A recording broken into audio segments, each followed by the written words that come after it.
Друзі, дорогі кияни, сьогоднішня ніч знову буде складною, тому наші захисники готуються обороняти столицю.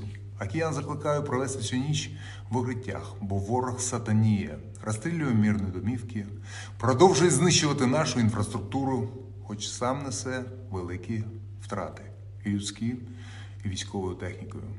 Бо, схоже, росіяни не очікували такого відсічі, такого духу українських людей і військових, і цивільних.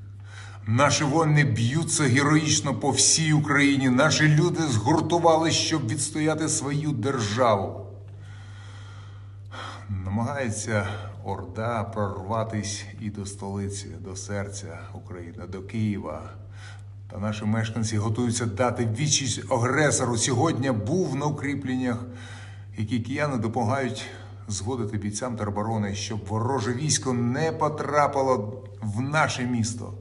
Я хочу підтримати українських бійців і подякувати за витримку мешканцям Ірпеня, Ворзеля, Бучі, Гостомеля, де тривають запеклі бої, бо ворог рветься до Києва. Тримаємось!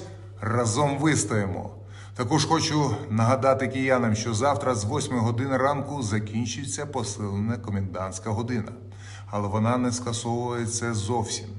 І з завтрашнього дня буде тривати, як було визначено раніше, з 22 години до 7 ранку. У цей час рух власним транспортом, окрім того, що має спецперепустки, заборонено. І ті люди, які перебувають у цей час на вулиці, будуть вважатись членами диверсійних груп. Місто живе в умовах воєнного стану.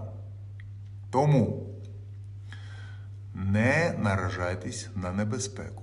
Прошу всіх дотримуватись правил, бо в столиці продовжують знешкоджувати диверсійні групи.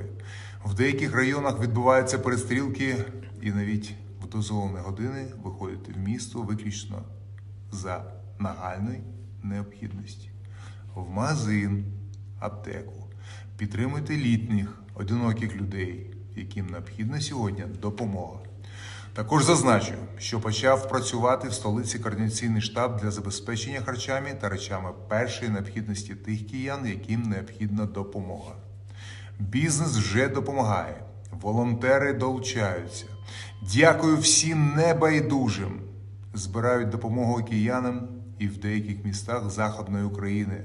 Хочу підкреслити, Росія продовжує воювати проти України не тільки військовою зброєю, а й інформаційно. Створюють фальшиві сторінки представників влади, маніпулюють інформацію, створюючи якісь легенди. Сьогодні створили клон моєї сторінки в Інстаграм. Ввечері російські інтернет-видання розповсюджували інформацію з посиланням на мене, що Київ нібито оточений і евакуація людей неможлива. І дивно, що це розпочало поширювати українські телеграм-канали. Не вірте брехні. Довіряйте інформації тільки з офіційних джерел. Усі разом, згуртувавшись, ми вистоїмо. Україна переможе. Слава нашій армії! Слава нашим героям! Слава Україні!